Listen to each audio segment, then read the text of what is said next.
اعوذ باللہ من الشیطان الرجیم بسم اللہ الرحمن الرحیم لیس بامانیکم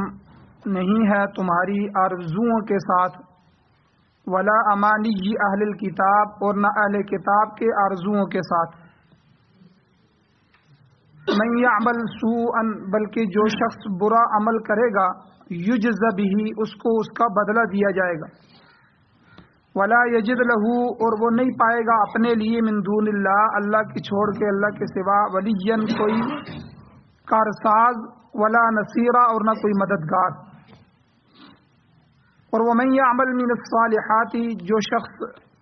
نیک اعمال کرے گا من ذکر او انثی خواہ وہ مرد ہو یا عورت ہو وہو مؤمن بشرطے کہ وہ ایمان رکھتا ہو ایمان کی شرط کے ساتھ فاولئک پس یہ وہ لوگ ہیں یدخلون الجنہ کہ جو جنت میں داخل ہوں گے ولا یظلمون اور یہ نہیں ظلم کیے جائیں گے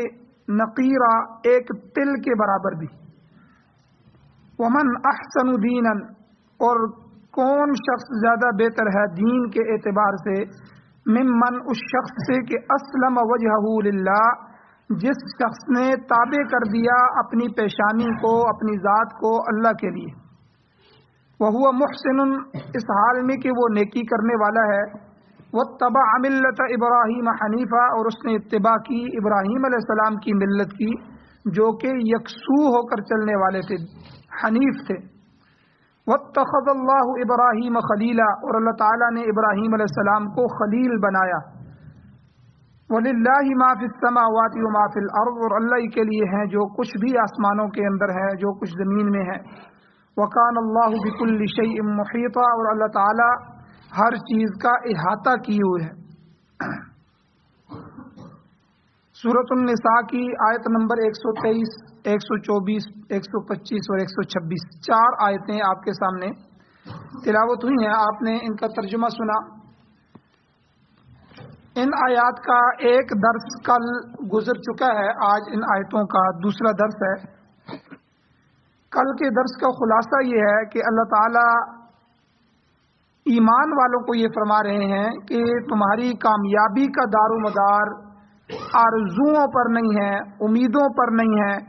خالی خولی نسبتوں کے ساتھ نہیں ہے یا خالی نعروں مارنے کے ساتھ نہیں ہے یا دعویٰ کرنے کے ساتھ نہیں ہے بلکہ اعمال کے ساتھ تمہارا دار و مدار اعمال کے ساتھ تو اس لیے اللہ نے فرمایا کہ پہلی قومیں جو خالی نسبتیں لے کے چل رہی تھیں یہود و نصارہ تھے اور دوسری قومیں تو وہ حقیقت میں خالی نسبت کو لے کر گمراہ ہو گئے خالی نسبت کام نہیں آنے والی نام لگ جائے ایسا نہیں ہے بلکہ جس کے ساتھ نام لگایا جا رہا ہے اس جیسے اعمال کرنے بھی ضروری ہیں اب محبت رسول کا دعویٰ ہے تو خالی محبت رسول کے دعوے اور نسبت سے نجات نہیں ہوگی بلکہ رسول اللہ صلی اللہ علیہ وسلم کی زندگی اور آپ کا کردار اور آپ کے اخلاق اور آپ کی سنتیں آپ کے طور طریقے اور آپ کی لائی ہوئی شریعت پر چلنا پڑے اور اسی طرح محبت اہل بیت کا دعویٰ کرنا ہم اہل بیت سے محبت کرتے ہیں یہ خالی دعویٰ کام آنے والا نہیں ہے بلکہ اس دعوے پر دلیل کے طور پر اعمال چاہیے کہ ان اہل بیت اس مقدس گھرانے جیسے اعمال کرنے ہوں اور اسی طرح محبت صحابہ کا دعویٰ ہو جو کہے کہ میں ناموس سے صحابہ کے لیے کٹنا چاہتا ہوں مرنا چاہتا ہوں مجھے محبت ہے تو اس کے اندر صحابہ جیسی صفات ہوں صحابہ جیسے اعمال ہوں ان خالی نسبت کر لینے سے یا نعرہ مار لینے سے یا دعویٰ کر لینے سے اللہ کے ہاں کامیابی نہیں اسی طرح کچھ محبت اولیاء کے دعوے دار ہوتے ہیں کہ ہم اللہ کے ولیوں سے محبت کرتے ہیں جتنے بھی اولیاء اللہ گزرے ہیں وہ سارے کے سارے مخلوق کو مخلوق سے ہٹا کر خالق کے در پہ لانے والے انہوں نے پورے علاقوں میں کام کیا اور تصوف کے ذریعے انہوں نے قرآن و سنت کی تشریح فرمائی اور لوگوں کی زندگیوں میں لوگوں کے دلوں میں انقلاب پیدا کیا تو اب ان جیسے اعمال وہ نہ کریں ان جیسا چہرہ نہ بنائے ان جیسی زندگی نہ گزارے ان جیسے نماز روزہ نہ کرے بلکہ کہے کہ میں تو خالی ان سے محبت کرنے والا ہوں تو یہ خالی محبت اور خالی نسبت اللہ کے ہاں کام نہیں آئے تو یہاں اللہ نے یہی فرمایا لیس بامانیکم، اے اہل ایمان، کامیابی کا دار و مدار تمہاری امانیہ، تمہاری جو ہے وہ آرزوؤں کے ساتھ نہیں، تمہاری خواہشات کے ساتھ نہیں، ولا امانی اہل الکتاب، نہ اہل کتاب کی خواہشات کے ساتھ ہے کہ انہوں نے بھی، قرآن مجید نے ذکر کیا کہ انہوں نے ایسی خواہشیں بنائی ہوئی تھیں کہ ہم تو انبیاء کی اولادیں ہیں، تو اسی طرح نحن ابناء اللہ، ہم اللہ کے بیٹے ہیں، واحباؤہ، ہم اللہ کے محبوب ہیں، ہمیں تو جہنم نہیں ملے گی اور جنت جو ہے وہ ہمارے لیے بنائی گئی ہے، کیونکہ ہمارے جد امجد جو ہیں وہ ابراہیم علیہ السلام ہیں، ہم اتنے ہزار انبیاء کی اولادیں ہیں۔ تو یہ طرح طرح کے جو وہم تھے اس میں وہ مبتلا تھے اور اعمال سے دور تھے۔ کل کے درس میں یہودیوں کا بھی تذکرہ ہوا اور ہندوؤں کا بھی تذکرہ ہوا کہ انہوں نے اپنے آپ میں 4 قوموں میں تقسیم کیا ہوا ہے، برہمن ہے، کشتری ہے،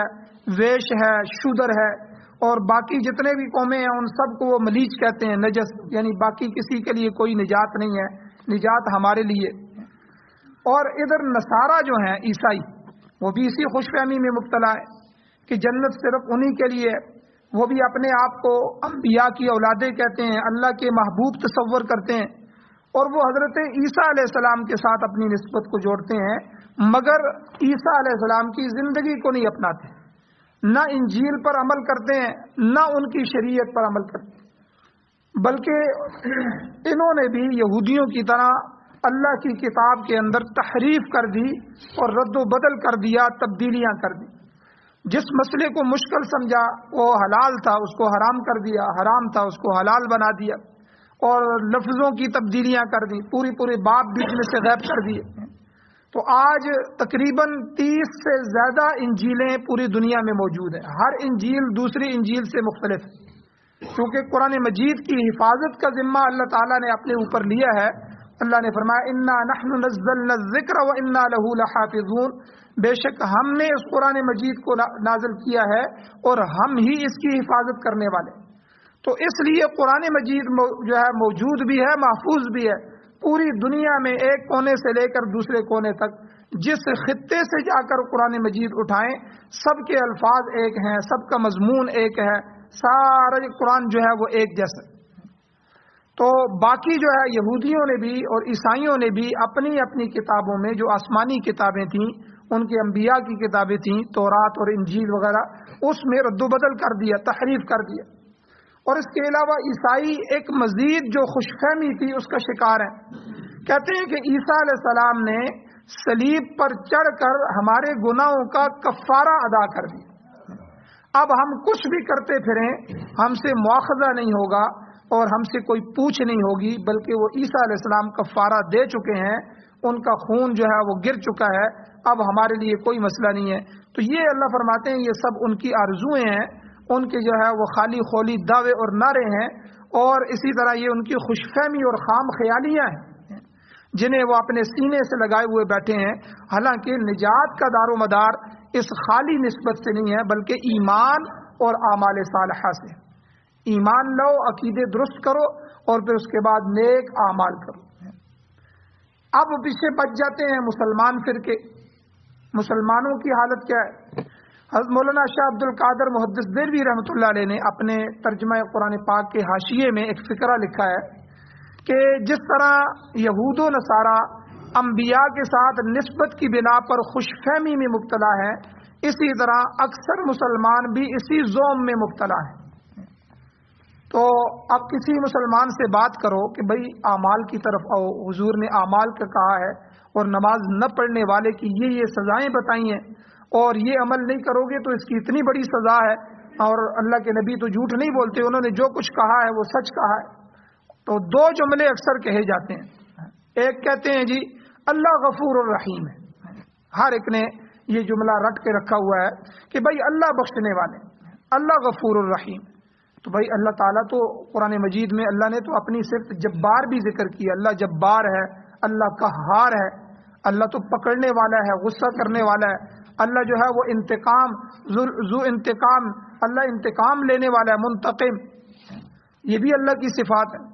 تو اس لیے ہم نے ایک تو یہ جملہ رٹا ہوا ہے کہ اللہ غفور الرحیم ہے جی، اللہ بخشنے والا ہے، اتنی سختی نہیں کرنی چاہیے۔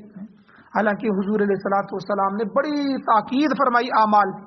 خود اپنی زندگی میں حضور نے کوئی عمل نہیں چھوڑا اور کوئی نماز نہیں چھوڑی،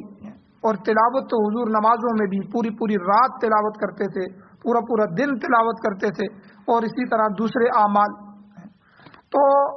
اب اگر کوئی آدمی کہے کہ اللہ غفور الرحیم ہے، دوسری بات یہ کہی جاتی ہے کہ دیکھو جتنے بھی گناہ گار ہوں گے آخر جو ہے وہ حضور علیہ السلام ان کی شفاعت فرمائیں گے، آخر شفاعت کر کے وہ جنت میں لے جائیں گے۔ یعنی کیا مطلب، ہم جس ڈگر پہ چل رہے ہیں ہم نے اپنی اصلاح نہیں کرنی، بلکہ ہمیں وہ نسبت حاصل ہے کہ ہم نبی علیہ السلام کی امت میں سے ہیں، بس اسی خالی نسبت۔ اب امت میں ہونے کا حق نہ ادا کرے اور نام امت کا لے اور شکل یہودیوں کی ہو، شادیاں اس کی ہندوؤں سے میل کھا رہی ہوں اور کاروبار عیسائیوں کی طرز پہ ہوں،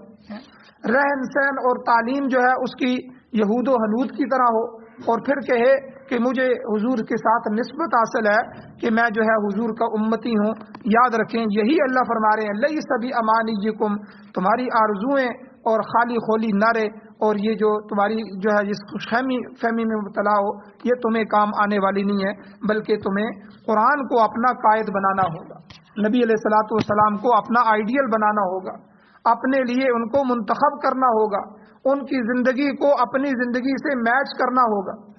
ملانا ہوگا۔ تو اس لیے شاہ عبد القادر صاحب رحمۃ اللہ علیہ لکھتے ہیں کہ مسلمانوں میں سے بھی اکثر مسلمان اسی ذہن میں مبتلا ہے کہ ہم افضل الانبیاء حضرت محمد صلی اللہ علیہ وسلم کی امت ہیں، لہذا ہم کچھ بھی کریں حضور صلی اللہ علیہ وسلم ہماری سفارش کریں گے اور ہمیں جنت میں لے جائیں گے۔ اور پھر مسلمانوں میں جو چھوٹے چھوٹے گروہ اور فرقے ہیں ان میں سے بھی ہر ایک جو ہے وہ میں اپنے لیے جنت کا دعوے دار،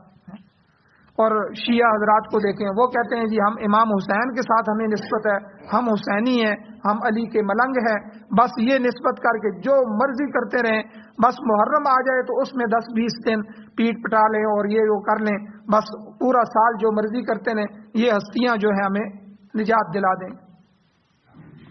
اور صرف ماتمی لباس پہن لیا، تعزیے نکال دیے، مجلسیں کرا دیں، ماتم کر لیا تو بس ہماری نجات ہوگی۔ اسی پر قیاس کر لیں، دوسرے جتنے بھی فرقے ہیں وہ اسی قسم کا دعویٰ کرتے ہیں۔ پھر اس کے بعد جو چھوٹے چھوٹے ہمارے گروہ ہیں جیسے چشتی، قادری، نقشبندی، سہروردی، یہ تصوف کی قسمیں ہیں اور بالکل صحیح ہیں، بزرگوں سے ثابت ہیں، لیکن سب اسی قسم کا دعویٰ رکھتے ہیں کہ ہم جو ہے ہمیں نسبت حاصل ہو گئی ہے، اب ہمیں ذکر بھی کرنے کی کوئی ضرورت نہیں، ہم فلاں بڑے بزرگ سے بیعت ہو گئے ہیں، اب وہ جانے، ہمارا پیر جانے اور اللہ جانے۔ اور اسی طرح اور دوسرے فرقے ہیں وہ سب کے سب جو ہے اپنے لیے جنتیں الاٹ کرتے ہیں، لیکن عمل کی زندگی کوئی گزارنا نہیں چاہتا، تو عملی زندگی میں کوئی قدم نہیں رکھنا چاہتا۔ تو یہاں پر اللہ تعالیٰ نے اصول کے طور پر اصولی بات سمجھا دی کہ محض نسبت سے کبھی فائدہ نہیں ہوگا جب تک ایمان نہیں ہوگا اور پھر نیکی کی حقیقت موجود نہیں ہوگی، ایمان اور نیکی کی حقیقت موجود نہیں ہوگی۔ تو اسی طرح خالی نسبت کرنے سے، بڑے بڑے القاب لگا لینے سے جو ہے یہ نسبت فائدہ نہیں دے گی۔ اسی طرح یہودی جو تھے وہ خاندانی تفوق کا بھی شکار تھے، خاندان کی، یہ ہمارے ہاں جس طرح سید ہے کیونکہ یہ خاندان اعلیٰ ہے، حضور علیہ السلام کے ساتھ سادات کو نسبت ہے، اس لیے یہودی جو ہیں ان کو انبیاء کے ساتھ نسبت تھی۔ انبیاء بہت سارے جو ہے آپ دیکھیں، حضرت ابراہیم علیہ السلام نبی تھے، ان کے بیٹے جو ہیں حضرت اسحاق علیہ السلام اور حضرت اسماعیل علیہ السلام دونوں نبی تھے، اور آگے ان کے بیٹے حضرت یعقوب علیہ السلام پھر اللہ کے نبی بنے، اسحاق علیہ السلام کے بیٹے، پھر یعقوب علیہ السلام کے بیٹے حضرت یوسف علیہ السلام اللہ کے نبی بنے۔ اسی طرح جو ہے نبوت کا سلسلہ چلتا رہا، داؤد علیہ السلام، سلیمان علیہ السلام، اور پھر جو ہے حضرت موسیٰ علیہ السلام، پھر کرتے کرتے آخری نبی حضرت عیسیٰ علیہ السلام تک یہ جتنے بھی انبیاء آئے ہیں یہ سب بنی اسرائیل کے نبی ہیں، کم و بیش 4-5 ہزار سے زیادہ انبیاء جو ہیں۔ اس لیے ان کو ایک گمان تھا، ایک نعرہ تھا ان کا کہ ہم جو ہے ہم خاندانی قسم کے لوگ ہیں، ہمارا خاندان ہی بخشا ہوا ہے،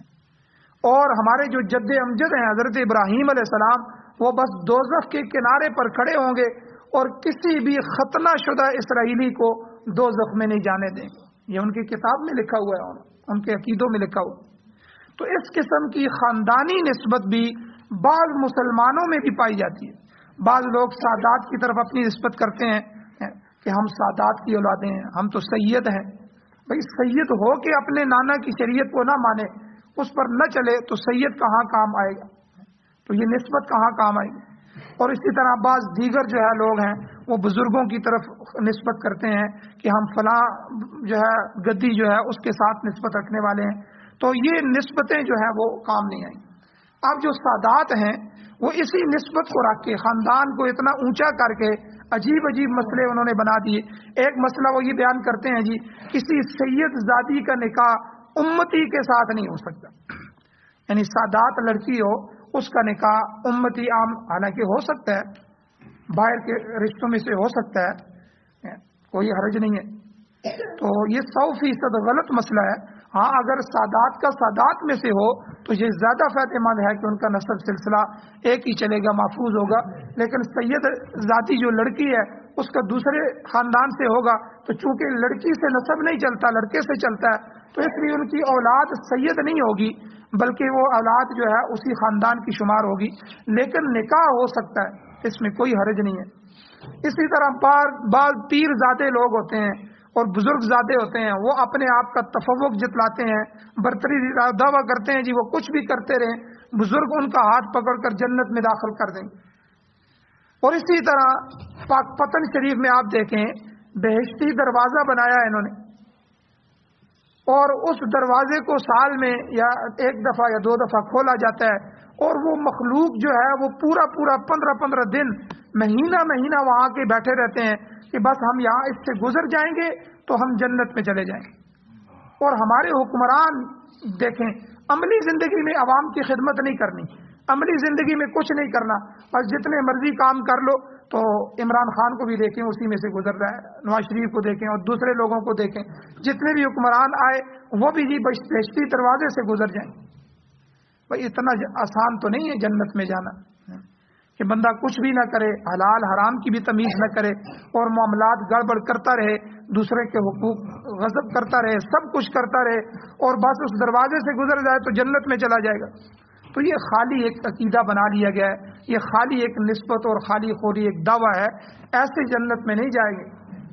تو یہ سب لوگوں کی آرزویں ہیں، خواہشات ہیں، حقیقت سے ان کا کوئی تعلق نہیں ہے. جب تک کوئی شخص اللہ اور اس کے رسول کے حکم پر نہیں چلے گا، احکام نہیں کرے گا، ایمان اور اعمال صالحہ کی زندگی نہیں گزارے گا، خالی نسبت سے کام نہیں چلے گا. میں نے کل بھی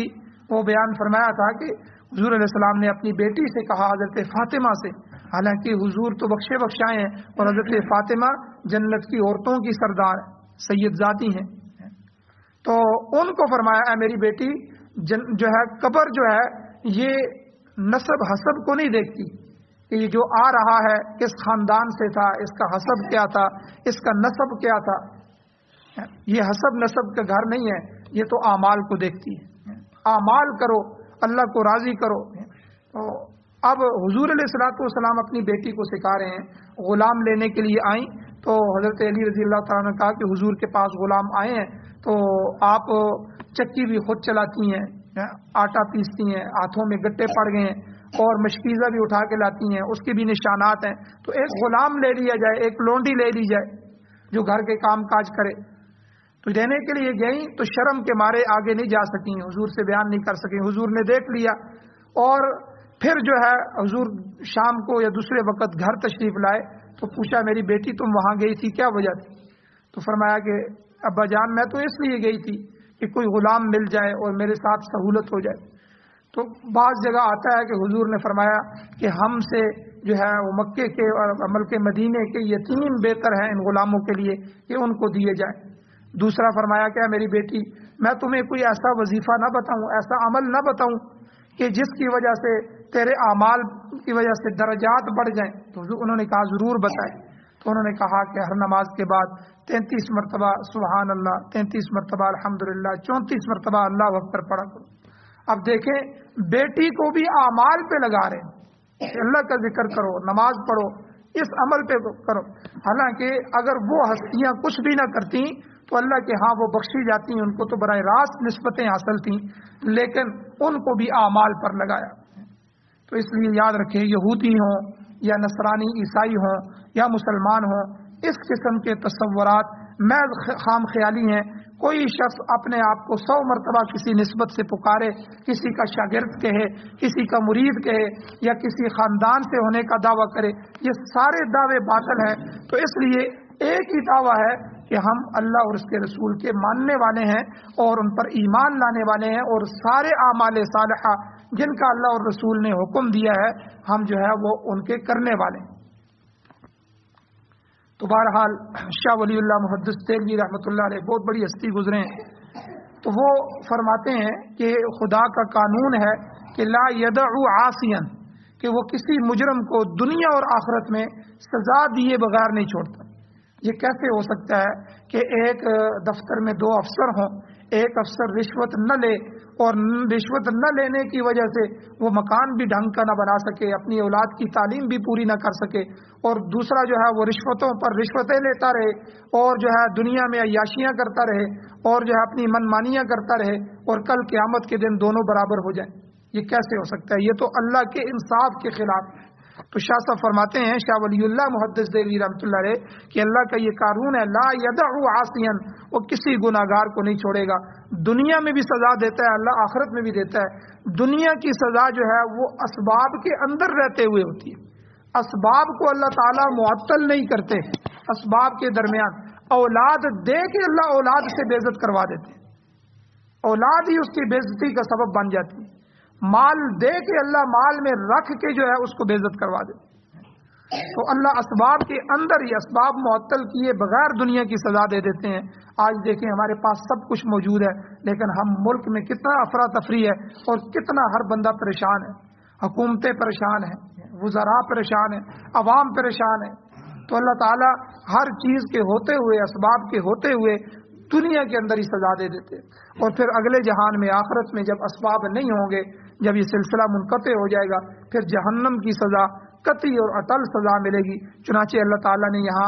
مسلمانوں کو یہ بات سمجھا دی کہ خالی نسبت قطعا مفید نہیں ہوگی، نجات کا دار و مدار عمل پر ہے. لہذا جو کوئی بھی عمل کرے گا اس کا بدلہ پائے گا. اچھا عمل کرے گا تو اچھا بدلہ ملے گا، برا عمل کرے گا تو برائی کا برا بدلہ ملے گا. اللہ تعالیٰ سے دعا ہے اللہ ہمیں عمل کی توفیق عطا فرمائے. آمین. الحمد للہ رب العالمین، والعاقبۃ للمتقین، والصلاۃ والسلام علی رسولہ النبی الامی الکریم. ربنا لا تزغ قلوبنا بعد إذ هديتنا وهب لنا من لدنك رحمة إنك أنت الوهاب. یا اللہ ہماری کمیوں کوتاہیوں کو معاف فرمائیے. یا اللہ درگزر فرمائیے، صغیرہ کبیرہ گناہوں کو معاف فرمائیے. یا اللہ سعادت والی زندگی اور شہادت والی موت نصیب فرمائیے. یا اللہ خاتمہ ایمان پر فرمائیے. یا اللہ قرآن و سنت کو پڑھنے، پڑھانے، سننے، سنانے، سمجھنے، سمجھانے کی اور پوری دنیا میں یا اللہ اس کو پھیلانے کی، اس کی اشاعت کے لیے، اس کے غلبے کے لیے اللہ ہمیں قبول فرما. قرآن و سنت کی حکومتیں نصیب فرما، قرآن و سنت کی بالادستی نصیب فرما. قرآن و سنت کو بطور آئین، بطور دستور، بطور ضابطۂ حیات ہمیں نصیب فرما.